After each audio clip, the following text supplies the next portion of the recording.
విమానంలో పోతున్న వెధవులు పండు తిని తొక్క ఎక్కడ వేయాలో తెలియదు తిక్క వెధవులకి.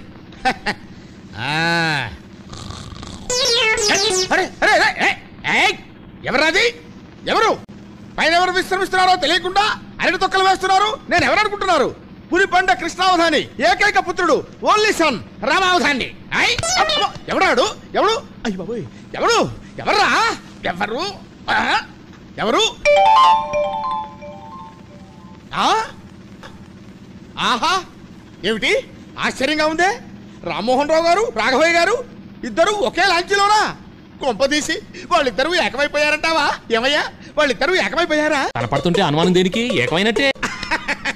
అదే కనుక నిజమైతే వాళ్ళిద్దరిని చూడటానికి రెండు కళ్ళు చాలా వరకు. 1 మినిట్. రాఘవయ్య గారు, రాఘవయ్య గారు, జగదభిరామ, జానకిరామ, ఇది కళ?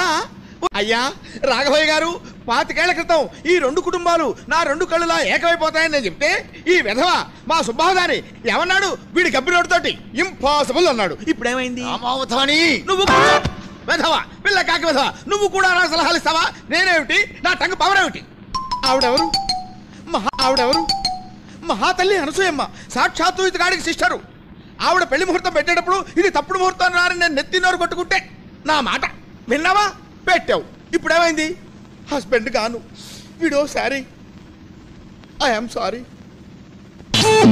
ఆయన ఎవరు? ఆయన ఎవరు? రామ్మోహన్ రావు గారు. ఆయన గురించి నేనేం చెప్పాను?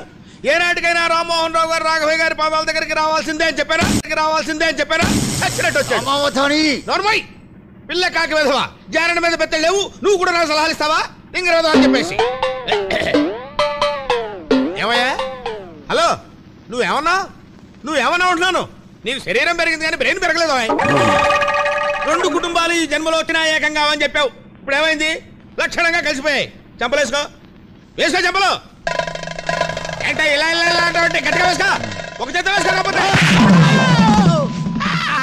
ఏనాయనా అబద్ధం చెప్పి ఆడుకోవడానికి నీకు నేనే దొరికానా? ఆ విధవ గూబ గుయ్యమని వాచిపోయేలా కొట్టాడు. ఈ వాపు తగ్గడానికి కనీసం 1 వారం రోజులైనా పడుతుంది. ఇదిగో ఈ రామావధాని మాట అంటే మాట జరిగి తీరుతుంది. ఈ రెండు కుటుంబాలు ఈ జన్మలో కలవుగాక కలవు. ఇది నా శాపనార్థం అంతే. ఇదేమిటి? దెబ్బ కనిపిస్తుంది కానీ మనిషి కనిపించడు.